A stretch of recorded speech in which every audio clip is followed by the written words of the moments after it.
এবার আমরা প্রবাসী ভোটারদের ভোট দেওয়ার আয়োজন নিশ্চিত করতে চাই। অর্থনৈতিক দিক থেকে সম্পূর্ণ বিধ্বস্ত বাংলাদেশ যে আবার দ্রুত ঘুরে দাঁড়াতে পেরেছে, তার বড় কারণ হলো আমাদের রেমিটেন্স যোদ্ধাদের ঐতিহাসিক অবদান। নির্বাচনে তাদের অংশগ্রহণ নিশ্চিত করার জন্য নির্বাচন কমিশন প্রস্তুতি নিচ্ছে। নারী ভোটাররা যেন দেশের সর্বত্র নির্দ্বিধায় আনন্দোৎসাহ সহকারে তাদের ভোট দিতে পারে, এটা নিশ্চিত করতে চাই। এবার যেন কেন্দ্রে কেন্দ্রে নারী ভোটারদের ঢল নামে, আমরা সেই লক্ষ্যে সমস্ত ব্যবস্থা গ্রহণ করব। দেশের মানুষের ভোটাধিকার কেড়ে নেবার কারণে গত 15 বছর ধরে নাগরিকবৃন্দ ভোট দিতে পারেনি।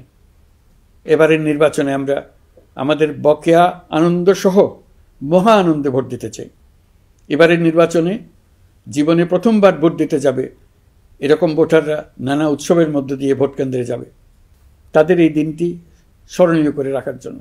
এর মধ্যে নতুন নারী ভোটার থাকবে, নতুন পুরুষ ভোটার থাকবে, এর মধ্যে এমন ভোটার থাকবে যারা 15 বছর আগে থেকেই ভোট দিতে পারত কিন্তু জীবনে একবারও ভোট দিতে পারেনি।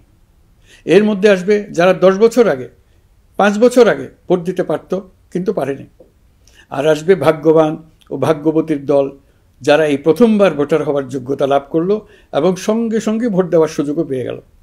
নির্বাচনের দিনকে আমরা ঈদের উৎসবের মতো করতে চাই। এবারের ভোটের আনন্দ থাকবে সবার মধ্যে। আপনারা সবাই বাচ্চা কাচ্চাদের নিয়ে ভোট কেন্দ্রে যাবেন।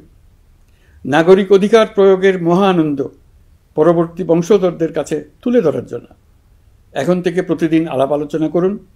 আপনার এলাকায় ভোটদান ব্যবস্থা কেমন হলে সুন্দর হয়, কেমন হলে আনন্দমুখর হয়, সেটা আগে থেকে ঠিক করার জন্য। নতুন বাংলাদেশ গড়ার কাজের ভিত্তি রচনা হবে এবারের নির্বাচনে। তার জন্য প্রস্তুতি নিন।